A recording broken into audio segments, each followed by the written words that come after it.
Assalamu alaikum dear students. This is Utbah Safwan Khan and I'm your course instructor for Pakistan economy.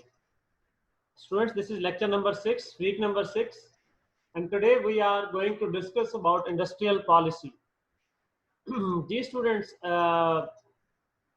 Industrial policy को आज हम discuss करेंगे और ये बात करेंगे कि कैसे किसी भी मुल्क की डेवलपमेंट के लिए, उसको आगे बढ़ाने के लिए इंडस्ट्रियल पॉलिसी हेल्प करती है और पाकिस्तान में इंडस्ट्रियल पॉलिसी गवर्नमेंट कैसे लाती है और उसके मेजर आउटलाइंस क्या होते हैं और गवर्नमेंट किस तरफ पाकिस्तान को लेकर जाना चाहती है। जी पिछले कुछ अरसे से, बल्कि पिछले 30 साल से पाकिस्तान में हुकूमतों की, ये मैं बात कर रहा हूँ 90s से लेकर और अभी तक की जितनी भी गवर्नमेंट्स आई, बेशक बेनज़ीर की पहली गवर्नमेंट थी जो 90s से पहले आई, उसके बाद फिर नवाज शरीफ की पहली गवर्नमेंट, बेनज़ीर की दूसरी गवर्नमेंट, नवाज शरीफ की दूसरी गवर्नमेंट, उसके बाद फिर मुशर्रफ की गवर्नमेंट आई, या फिर बाद में जरदारी की गवर्नमेंट और नवाज शरीफ की गवर्नमेंट और इमरान खान की करंट गवर्नमेंट है।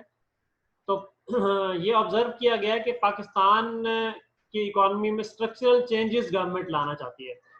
यानी गवर्नमेंट चाहती है कि वो पाकिस्तान के अंदर इकोनॉमी में ऐसे चेंजेस लाए कि जिससे हमारा कुछ सेक्टर्स फ्लरिश करें, एक्सपोर्ट्स पाकिस्तान की बेहतर हो, पाकिस्तान की डिपेंडेंस जो है वो टेक्सटाइल सेक्टर से हटकर दीगर सेक्टर्स की तरफ भी पाकिस्तान की जो है वो फोकस जाए और पाकिस्तान की जो एक्सपोर्ट का फोकस है टेक्सटाइल सेक्टर से थोड़ा सा बाहर निकले।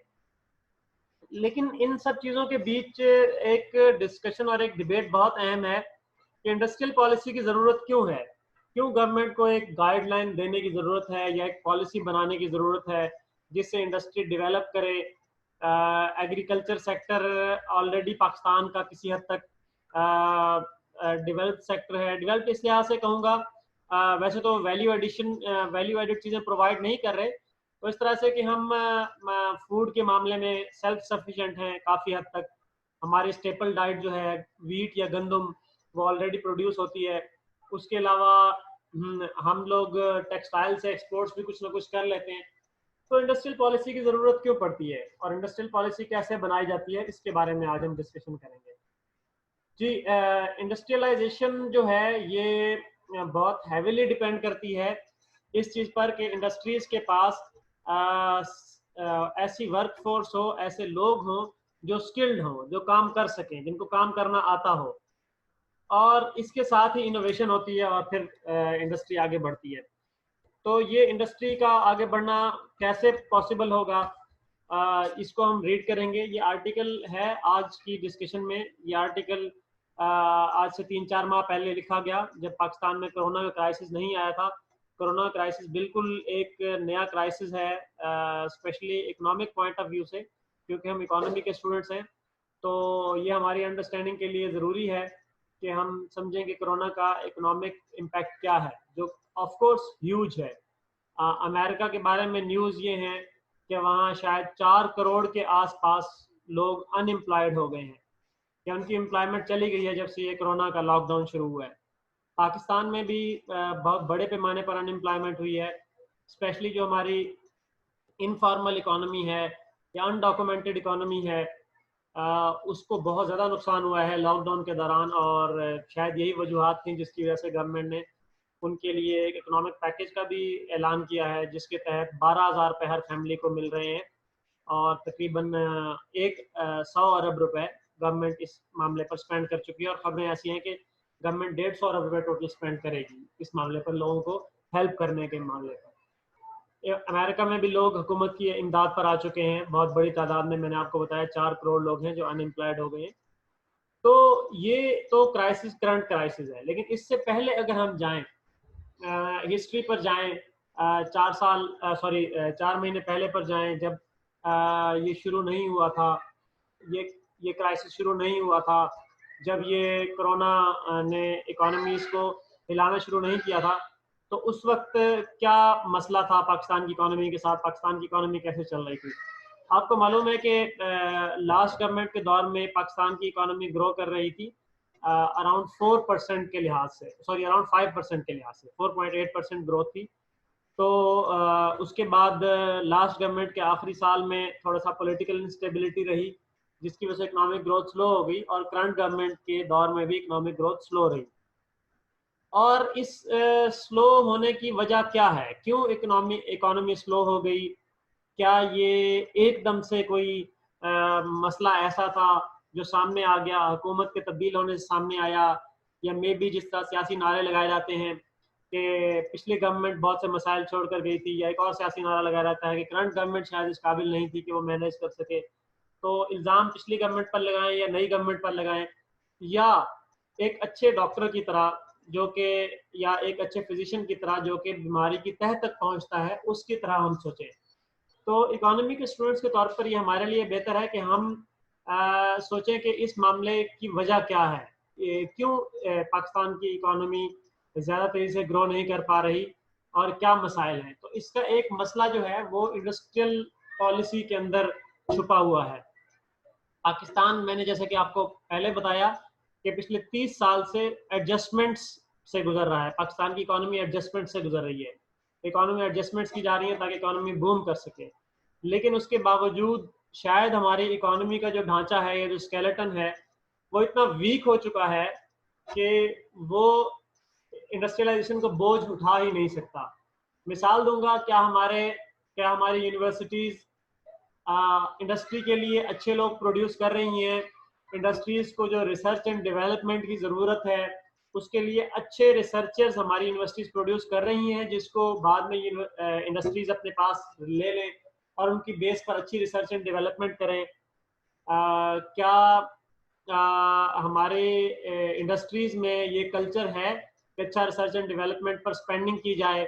क्या हमारे स्टूडेंट्स के अंदर ये कल्चर है कि वो ज़्यादा शौक रखें रिसर्च वाले फील्ड्स की तरफ, या हमारे स्टूडेंट्स में ये शौक आ रहा है कि वो बिजनेस एडमिनिस्ट्रेशन की या मार्केटिंग की डिग्रीज हासिल करके और ज़िंदगी में आगे बढ़ जाएं और चीज़ें जो बनी हुई हैं उनको बेचें, बल्कि नई इनोवेशन पर फोकस ना करें? तो ये कुछ मसाइल हैं जिनकी वजह से हमारी इंडस्ट्री डिलीवर नहीं कर पा रही, और हमारी इंडस्ट्री डिलीवर नहीं कर पाती तो हमारी इकोनॉमिक ग्रोथ ऑटोमेटिकली स्लो होती है। फिर जब इकोनॉमिक ग्रोथ हमारी स्लो होती है तो इसका इल्जाम कभी हम एक गवर्नमेंट पर डालते हैं तो कभी हम दूसरी गवर्नमेंट पर डालते हैं। लेकिन मैं जिस तरह पहले असर्ट करता आया हूं अपने पिछले लेक्चर्स में भी, कि हमने चीजों को ऑब्जेक्टिवली देखना है, हमने चीजों को पॉलिटिकल पॉइंट ऑफ व्यू से ऐसे नहीं देखना कि हमने पॉलिटिकल ब्लेम गेम नहीं करनी अपने इस कोर्स में, अपने इस लेक्चर में, बल्कि डायसेक्ट करना है, एनालाइज करना है कि मामले की तह क्या है, मामले की जड़ क्या है। उसका इल्जाम पॉलिटिकल पार्टीज पर और गवर्नमेंट्स पर तो ऑफकोर्स लगाया जा सकता है, लेकिन उससे कहीं ज्यादा ये पॉलिसी के इश्यूज होते हैं जिनके नतायज अच्छे नहीं आते। तो पाकिस्तान की जो एक्सपोर्ट्स हैं, आपको मालूम है कि ज़्यादा टेक्सटाइल पर डिपेंडेंट हैं, और पाकिस्तान बड़ी बड़ी इंडस्ट्रीज़ को ज़्यादा हेल्प नहीं कर रहा अपनी पॉलिसी के थ्रू। और बड़ी इंडस्ट्रीज़ को जैसे ही हेल्प करने लगती है हमारी गवर्नमेंट, तो लोगों का इल्ज़ाम आ जाता है कि गवर्नमेंट ने फलां इंडस्ट्री को सब्सिडी दी है, या गवर्नमेंट ने फलां इंडस्ट्री के गैस के बिल्स माफ़ किए हैं, सुई गैस के बिल्स माफ़ किए हैं, या फलां इंडस्ट्री को गवर्नमेंट ने सपोर्ट दी है, या फलां इंडस्ट्रीज के कर्जे माफ़ किए हैं, या फलां इंडस्ट्रीज को एक्स्ट्रा सपोर्ट दी है। तो ये पॉलिटिकल, जाहिर है ये एक मिक्सचर सा क्रिएटेड है पाकिस्तान में, जिसमें पॉलिटिशियंस के पास ही बहुत सी इंडस्ट्रीज मौजूद हैं। ये एक अनफॉर्चुनेट बात है और एक अलमिया है, लेकिन इसके साथ साथ हमें ये भी देखना है कि इंडस्ट्री को हेल्प करने से ही मुल्क की इकोनॉमी ग्रो करेगी। अब मसला ये है कि इंडस्ट्रीज पॉलिटिशियंस के पास है बहुत सी, लेकिन हमने उसके बावजूद इंडस्ट्रीज को सपोर्ट करना है और उनकी हेल्प करनी है ताकि हमारे मुल्क की इकोनॉमी आगे बढ़े। अच्छा, अब ये जो बड़ी बड़ी इंडस्ट्रीज हैं पाकिस्तान की, जो बड़े बड़े लेवल पर चीज़ें प्रोड्यूस करती हैं, उन पर फिर एक फॉरेन इम्पैक्ट भी है। फॉरेन इम्पैक्ट है कि हमारी बहुत सी इंपोर्ट्स जो हैं वो चाइना से होती हैं, और चाइना में चीज़ें जो हैं वो सस्ती बनती हैं, और जब वो हमारे मुल्क में आकर चीज़ें बिकती हैं तो हमारी लोकल इंडस्ट्री से कम्पीट नहीं कर पाती। छोटी सी एग्जांपल दूंगा, खिलौने हैं मिसाल के तौर पर, बच्चों के खेलने वाले, बच्चों के खेलने वाले खिलौने बनाने की फैक्ट्रीज हो सकता है पाकिस्तान में मौजूद हो, और वो एक खिलौना बच्चों के लिए एक छोटा सा कार, एक छोटी सी कार जो है वो प्रोड्यूस करें 100 रुपए में। लेकिन वही कार जब चाइना प्रोड्यूस करके हमारे मुल्क में भेजता है तो हमें यहाँ हमारे दुकानदार को वो यहाँ पे पहुंच मिल जाती है 70 रुपए की, यानी कि तमाम एक्सपेंसेस मिलाकर, जो ट्रैवलिंग के जो कॉस्ट है, फ्रेट चार्जेस, सब कुछ मिलाकर यहाँ पे उसे 70 रुपीज़ का पड़ जाता है। जबकि दूसरी तरफ वही खिलौना पाकिस्तानी फैक्ट्री प्रोड्यूस करती है तो 100 रुपए का प्रोड्यूस करती है। अब वो पाकिस्तानी फैक्ट्री जब 100 रुपए का प्रोड्यूस करती है और वही खिलौना 70 रुपए का दुकानदार को मिल रहा है लोकल चाइना से आया हुआ, तो दुकानदार क्यों 100 रुपए वाली चीज़ 110 में खरीदेगा? 100 रुपए ज़ाहिर है फैक्ट्री ने बनाया 100 रुपए में और 110 का बेचा दुकानदार को। दुकानदार 70 का क्यों ना खरीद ले? क्योंकि दुकानदार जब 70 का खरीदेगा और 80 का बेचेगा या 90 का बेचेगा तो ग्राहक तो खुशी से लेंगे, लेकिन वो 110 का खरीद के 120-30 का बेचेगा तो ग्राहक नाराज होंगे कि आप महंगी चीजें बेच रहे हो। तो उसका नतीजा निकलेगा हमारी इंडस्ट्री अपनी मौत आप मरना शुरू हो जाएगी, क्योंकि उनकी चीजें बिकेंगी नहीं। अब इसमें अहम यह है कि गवर्नमेंट सब्सिडी दे उस इंडस्ट्री को कि हम तुम्हें रिसर्च एंड डेवलपमेंट देते हैं, हम तुम्हें रिसर्च एंड डेवलपमेंट के लिए पैसे देते हैं। मिसाल के तौर पर हर इंडस्ट्री को गवर्नमेंट ने 2 करोड़ या 5 करोड़ दे दिया कि आप इसकी हेल्प से रिसर्च एंड डेवलपमेंट का एक शोबा कायम करो, जिससे आप कम कीमत पर खिलौने बनाने के तरीके दरियाफ्त करो कि कैसे कम कीमत पर खिलौने बनाए जा सकते हैं, या हम तुम्हें बिजली का बिल कम लिया करेंगे, हम तुमसे गैस का बिल कम लिया करेंगे, ताकि तुम सस्ते खिलौने तैयार कर सको और मार्केट में कम्पीट कर सको। तो एक छोटी सी एग्जांपल थी जिसके जरिए मैंने आपको समझाया कि ये ज़रूरी है कि गवर्नमेंट पॉलिसी बनाए, गवर्नमेंट इंडस्ट्रियल पॉलिसी बनाए कि हमारे मुल्क के लिए textile industry, food processing industry, या वॉशिंग मशीन मैन्युफैक्चरिंग इंडस्ट्री, या सीमेंट इंडस्ट्री, या शुगर इंडस्ट्री, या कोई भी इंडस्ट्री हमारे लिए इम्पोर्टेंट है हमारे मुल्क के लिए। हमने इन तमाम इंडस्ट्रीज को सपोर्ट करना है, इनको सब्सिडीज प्रोवाइड करनी है, इनको टैक्सेस में थोड़ी सी छूट देनी है, इनको हमने जो है बिजली के बिलों में या गैस के बिलों में रियायत देनी है, ताकि ये कम्पीट कर सकें बाहर से आने वाली इंडस्ट्रीज से। और ये सिर्फ पाकिस्तान नहीं करता, ये दुनिया जहान के मुल्क करते हैं, ये दुनिया जहान के मुल्क करते हैं। और इससे हेल्प मिलती है इंडस्ट्रीज को, नौकरियां पैदा होती हैं। मिसाल के तौर पर अमेरिका की मिसाल देख लीजिए। अमेरिका की बड़ी बड़ी कंपनीज कौन सी हैं जो अमेरिका को बहुत ज़्यादा पैसा कमा कर दे रही हैं, अमेरिका की एक्सपोर्ट्स बहुत ज़्यादा बढ़ा रही हैं? उनमें एप्पल है, उसमें गूगल है, उसमें माइक्रोसॉफ्ट है और दीगर कंपनीज हैं। ये कंपनीज कैसे इतनी बड़ी बनी? क्या गवर्नमेंट ने कोई इंडस्ट्रियल पॉलिसी बनाई, इन कंपनीज को पैसा दिया, और पैसा देने के बाद गवर्नमेंट ने ये देखा कि चूंकि इन कंपनीज को पैसा दिया गया है लिहाजा ये कंपनीज गवर्नमेंट की सपोर्ट से, गवर्नमेंट की फंडिंग से ये बड़ी होगी? बज़ाहिर हमें ऐसा नजर नहीं आता। एप्पल को कोई हुकूमती सपोर्ट हमें ऐसी हिस्ट्री नजर नहीं आती कि एप्पल को हुकूमती सपोर्ट मिली हो अमेरिका की हुकूमत की, या माइक्रोसॉफ्ट को हुकूमती सपोर्ट मिली हो, या गूगल को मिली हो, या ट्विटर को मिली हो।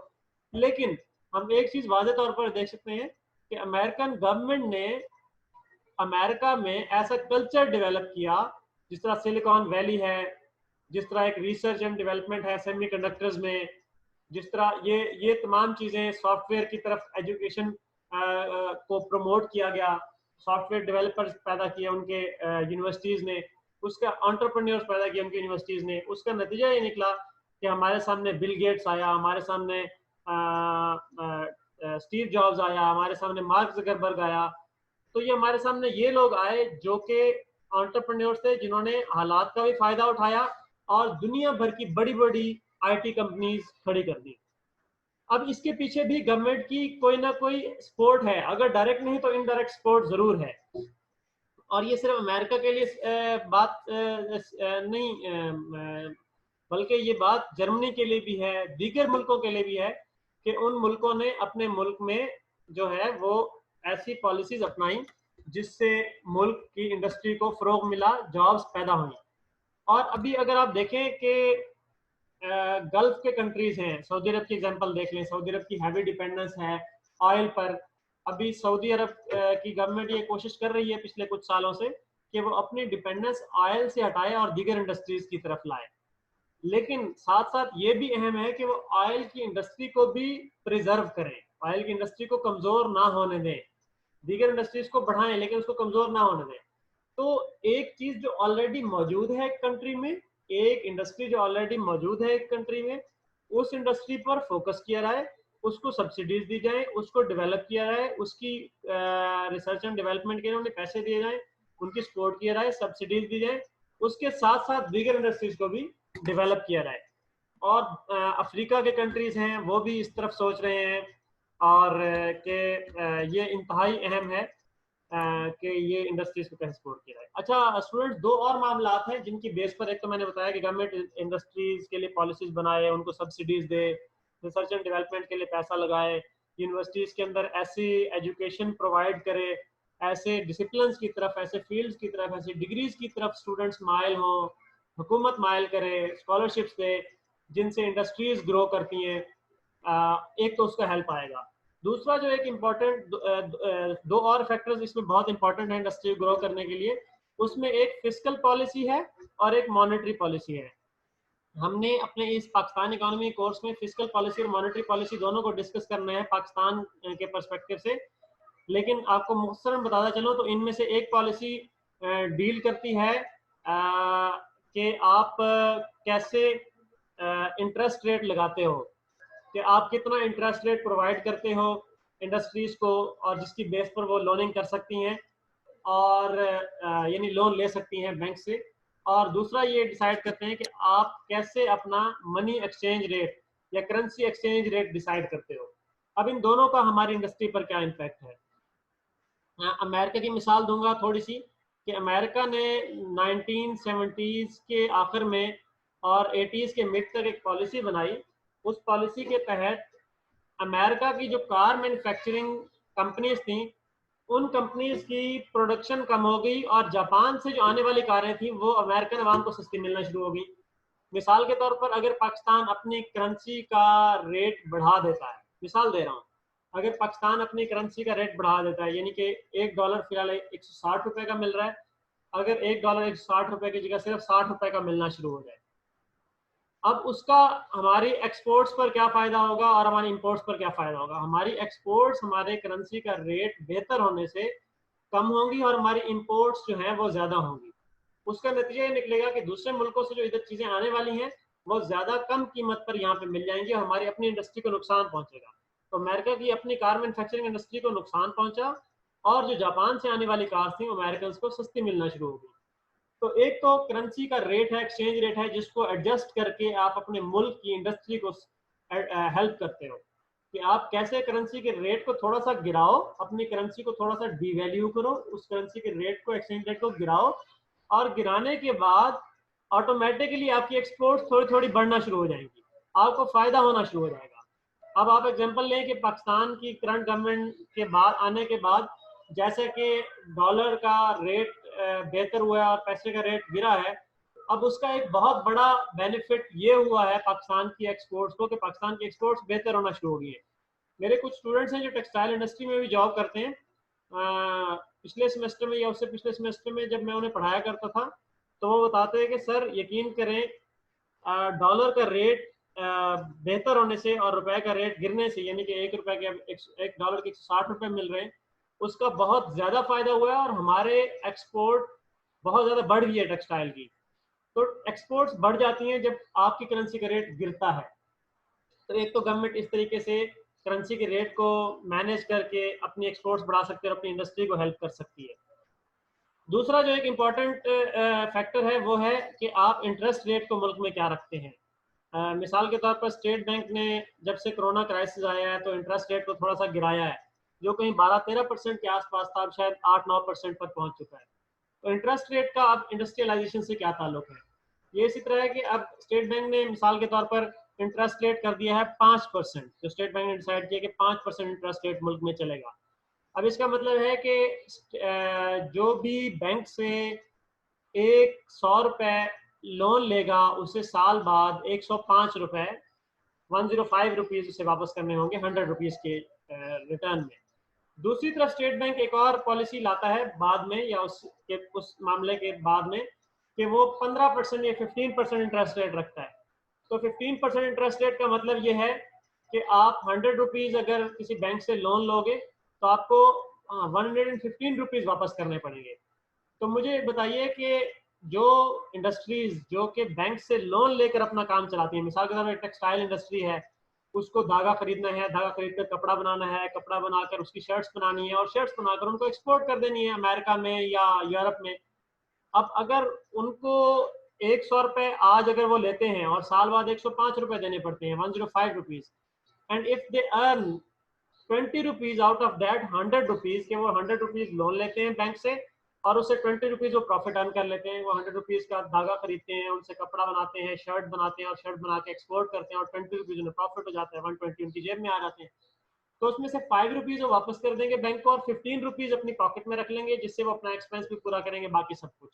कंपेयर कीजिए इसे दूसरी सिचुएशन से, जब इंटरेस्ट रेट 15% है, अब उन्होंने 100 रुपीज लिया है बैंक से और रिटर्न करना है 115 रुपीज, और उन्हें प्रॉफिट वही 20 रुपीज का हो रहा है।